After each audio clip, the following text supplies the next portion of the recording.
अस्सलामुअलैकुम, आप देख रहे हैं मेरा यूट्यूब चैनल अवैस इलेक्ट्रिक और मेरा नाम अवैस है। पहले दोस्तों, अगर आप इस वक्त मार्केट में चले जाएं तो आपको बेतहाशा सोलर इन्वर्टर देखने को मिलेंगे। वहां जाकर इंसान कंफ्यूज हो जाता है कि कौन सा सोलर इन्वर्टर परचेज करें। मार्केट में इस वक्त सबसे ज़्यादा फेमस जो सोलर इन्वर्टर हैं, इनमें सबसे जो नंबर 1 है वो है इन्वर्क्स कंपनी का इन्वर्टर।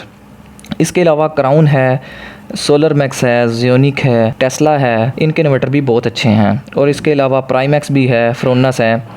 ये इन्वर्टर सारे इस वक्त मार्केट में अवेलेबल हैं और फिर इनकी किलोवाट के हिसाब से इनकी आगे सीरीज़ शुरू हो जाती है। इन्वर्क्स एक ऐसा सोलर इन्वर्टर है जिसकी मांग बहुत ज़्यादा है, इसी वजह से इसका रेट भी काफ़ी हाई हो गया है। तो इसी चीज़ को मद्देनज़र रखते हुए मैं आपके लिए लाया हूँ इन्वर्क्स के मुकाबले में और इन्वर्क्स से कम प्राइस पे आईटेल कंपनी का 6 किलोवाट का हाइब्रिड सोलर इन्वर्टर, जिसका मॉडल है IPV6484U। सबसे पहले हम ये जान लेते हैं कि हम इस 6 किलोवाट के सोलर इन्वर्टर पर क्या कुछ चला सकते हैं। देखें, हम इस 6 किलोवाट के हाइब्रिड सोलर इन्वर्टर के ऊपर 1.5 टन के 2 AC, मीडियम साइज का फ्रिज, वॉशिंग मशीन, 7-8 पंखे, 15 अदद LED बल्ब, इस्त्री, ओवन, इसके अलावा घर का तमाम लाइटिंग लोग इसके ऊपर चला सकते हैं। लेकिन ये याद रखें कि जब भी आप कोई भी बड़े किलोवाट का यानी कि 6 किलोवाट का या जितने भी 10 किलोवाट का रेटिंग के हिसाब से जो भी इन्वर्टर होगा, आप उसके ऊपर जो हैवी लोड होगा वो उसके ऊपर डिवाइड करके डालें। जिस तरह 6 किलोवाट का इन्वर्टर है तो आप इसके ऊपर ज़्यादा से ज़्यादा 2 हैवी लोड एक ही टाइम चला सकते हैं। अगर 1.5 टन के 2 AC चल रहे हैं तो उसके साथ हम इस्त्री नहीं चला सकते हैं, ठीक है। तो इस तरह लोड को डिवाइड करके सोलर इन्वर्टर को चलाया करें, ताकि सोलर इन्वर्टर के अंदर जो IGBTs लगी हुई हैं वो इस चीज़ को सेंस नहीं करती कि हमारे ऊपर कितना लोड है। वो जिस तरह उनके ऊपर ज़्यादा लोड होता है, जितने एम्पेयर के वो लगे होते हैं, तो वो ब्लास्ट हो जाती हैं। तो ये आपने ख्याल रखना है। तो इस 6 किलोवाट के इन्वर्टर के ऊपर भी आप इतना लोड जितना मैंने आपको बताया इतना चला सकते हैं, लेकिन बैक वक्त आप 2 हैवी लोड चला सकते हैं। इसके साथ आप मिक्स करके लाइटिंग लोड भी चला सकते हैं। आईटेल कंपनी के इस 6 किलोवाट के हाइब्रिड इन्वर्टर के साथ आप 6000 वाट के सोलर पैनल लगा सकते हैं। और सबसे अच्छी और जो चीज़ अहम इसमें मुझे लगी है वो है इसका DC इनपुट करंट की एम्पेयर रेटिंग, यानी कि इनपुट DC करंट में इसको 27 एम्पेयर तक हम दे सकते हैं। अगर आप चाहें तो 580 वाट के 10 सोलर पैनल 5-5 की स्ट्रिंग बनाकर भी लगा सकते हैं, या फिर 580 वाट के 20 अदद पैनल 10-10 की स्ट्रिंग से भी इसको लगा सकते हैं। ये बहुत अच्छा फीचर है।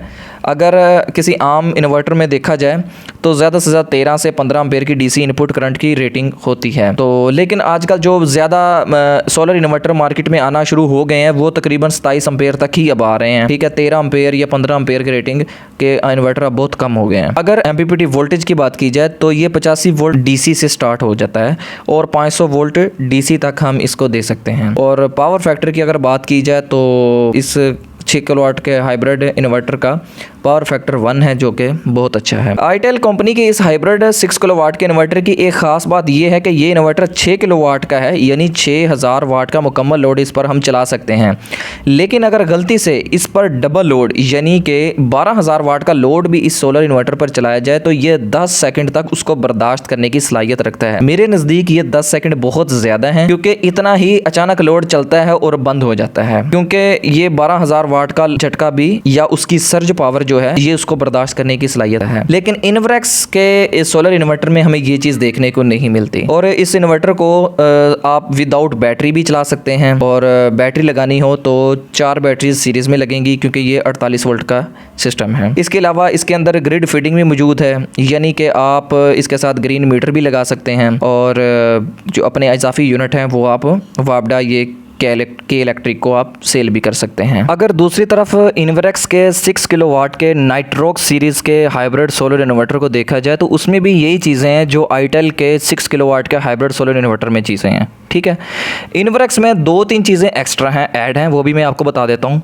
इन्वर्क्स में एक तो डबल MPPT चार्ज कंट्रोलर है, लेकिन आईटेल में ये नहीं है, ठीक है। ये फंक्शन आईटेल में नहीं है। दूसरे नंबर पे आईटेल में 6000 वाट के सोलर पैनल लगा सकते हैं, जबकि इन्वर्क्स में आप 7800 वाट के सोलर पैनल लगा सकते हैं, ठीक है। इसके अलावा इसमें कोई और डिफरेंस मौजूद नहीं है, मेरे ख्याल में ये कोई ज़्यादा डिफरेंस नहीं है। इसके अलावा दोनों ग्रिड फिटिंग भी करते हैं, दोनों 48 वोल्ट के सिस्टम हैं, दोनों सिंगल फेज भी हैं, बगैर बैटरी के भी दोनों ऑपरेट होते हैं, तो इसमें ज़्यादा फ़र्क मौजूद नहीं है। अगर आपने आईटेल कंपनी का 6 किलोवाट का लगा लें तो वो ज़्यादा बेटर है बनिस्बत आप अगर इन्वर्क्स के तरफ जाते हैं।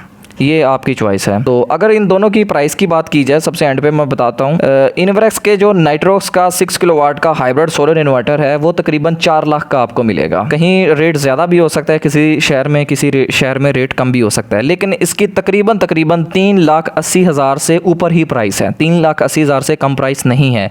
लेकिन जो रिसेंटली मैंने इसको मुल्तान से इसको मैंने चेक किया था तो इसकी तकरीबन 3,98,000 इसकी प्राइस हमें मिली थी। तो जो इसके मुकाबल आईटेल कंपनी का जो 6 किलोवाट का हाइब्रिड इन्वर्टर है वो लाहौर से तकरीबन जो इसकी प्राइस थी वो तकरीबन 2,70,000 से लेके 2,90,000 के दरमियान ये हमें मिलता है। ठीक है, तो इसके अंदर आप देखें प्राइस का बहुत ज़्यादा डिफरेंस है। लेकिन आपको मैंने जो बता दिया है कि इन्वर्क्स में डबल MPPT मौजूद है, आईटेल में ये मौजूद नहीं है। ठीक है, और उसके आईटेल के साथ आप 6,000 वाट के सोलर पैनल लगा सकते हैं और इन्वर्क्स के साथ आप 7,800 वाट के पैनल लगा सकते हैं। बस ये डिफरेंस है इसके अंदर, और ज़्यादा कोई डिफरेंस इसके अंदर नहीं है। तो मेरी माने आप आईटेल कंपनी का 6 किलोवाट का हाइब्रिड इस्तेमाल करें, क्योंकि आपने अगर 6 किलोवाट का सिस्टम लगाना है तो उसकी किसी की प्राइस भी इतनी कम नहीं है। और ये सबसे बढ़ के ये वोल्ट्रॉनिक भी है, इसका जो कार्ड है, इसका जो PCB है वो वोल्ट्रॉनिक है। तो इसलिए इन्वर्क्स की बजाय आप आईटेल कंपनी के सोलर इन्वर्टर पर शिफ्ट हों। तो उम्मीद है दोस्तों आपको मेरी वीडियो अच्छी लगी होगी। अगर किसी भाई को कोई पूछना होता है, कोई बात होती है उसके माइंड में, तो वो मुझे कमेंट करके पूछ सकता है। मज़ीद इस तरह की इन्फॉर्मेटिव वीडियो लेके दोबारा हाज़िर होंगे, तब तक के लिए अल्लाह हाफ़िज़।